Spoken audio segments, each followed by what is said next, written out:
العواف عليكم، ازيكم؟ كل سنة وانتم طيبين. هاتي ربع كيلو من الكنافة وحطيه في الفريزر وكسريه زي ما انت شايفة كده، وتعالي نعمل كنافة لانكشاير.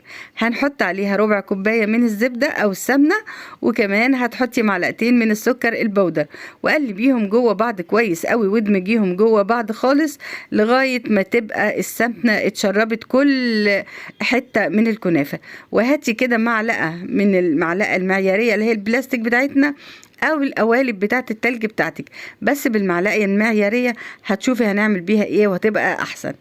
بعد ما هندعكها كلها مع بعض كده كويس قوي، هنبتدي نجيب المعلقه بتاعتنا ونحط فيها شويه الكنافه، وتدوسي عليها بايديكي كويس قوي قوي قوي لغايه ما تاخد شكل المعلقه بتاعتنا، وبايدك التانية هتزقي من الناحيه التانية، هتطلع معاكي احلى نص دايره مدموجه وكويسه جدا. دلوقتي نشوف مع بعض. وهاتي صينيه فاضيه، صينيه فاضيه خالص مفيش فيها سمنه، يعني مش مدهونه، لان الكنافه بتاعتنا فيها سمنه كفايه. ويلا بينا نطبق مع بعض اللي احنا هنعمله.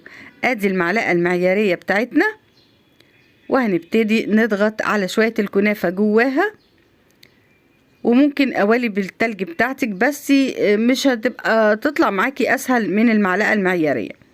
بالظبط كده هنضغط عليها كويس قوي. وهنقولك دلوقتي الطريقة ان انت هتطلعي بيها، هتزقي بايدك من على جنب هتطلع معاكي على طول، والدليل ان هي مش هتتكسر معاكي او مش هتتفرفت معاكي. ايه اللي هيحصل معايا دلوقتي؟ هي وقعت مني في الصينية وما اتفرفتتش، ده دليل ان انا دمجتها كويس ودكتها كويس جوه المعلقة. كده هنجيب الصينية الفاضية بتاعتنا ونرص عليها الانصاص بتاعتنا اللي هنلزقها دلوقتي بالنوتيلا، ونعملها زي بسكوت اللانكشاير بالظبط.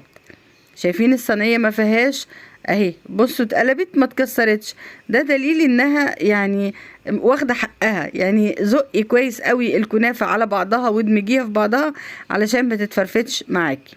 هنعمل واحدة كمان، وزي ما انتوا شايفين كده سهلة قوي وبسيطة، وكمان شكلها حلو قوي في التقديم لما يكون عندك عزايم او حتى لولادك. احنا ما بقيناش نعزم زي الاول، لا كفاية عليكي ولادك واعملي اللي يعجبهم واللي يحبوه بالشكل ده.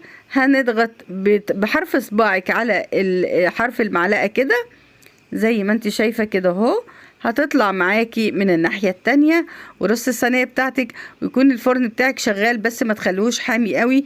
واول ما تلاقيها لونت من تحت كده شغال عليها الشوايه شويه صغيرين، وما تعمليش زيي انا الفرن كان سخن قوي فخدت لون ذهبي اكتر. انت ممكن تخلي اللون فاتح شويه، وتعمليها بقى زي ما انت عايزه تلزقهم في بعض، عايزه تسيبيها زي ما هي كده وحطي عليها رسمه مثلا صغيره بالكريم شانتيه زي ما انت عايزه.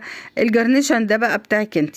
ودي اخر واحده بنعملها، بصوا انا بدوس عليها ازاي وبظبطها، وبعدين هنزقها ونرصها في الصينية.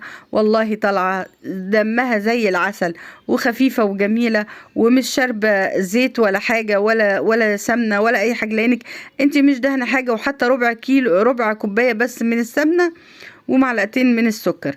وكده هندخلها الفرن، واول ما تطلع على طول وهي سخنة تحطي عليها معلقة، كل واحدة فيهم معلقة من الشربات بتاعك، وبعدين حطيها في مصفى كلهم كده في مصفى، تنزل بس البواقي بتاعه الشربات بتاعنا علشان ما تلزقش وتبهدل معاكي الطبق.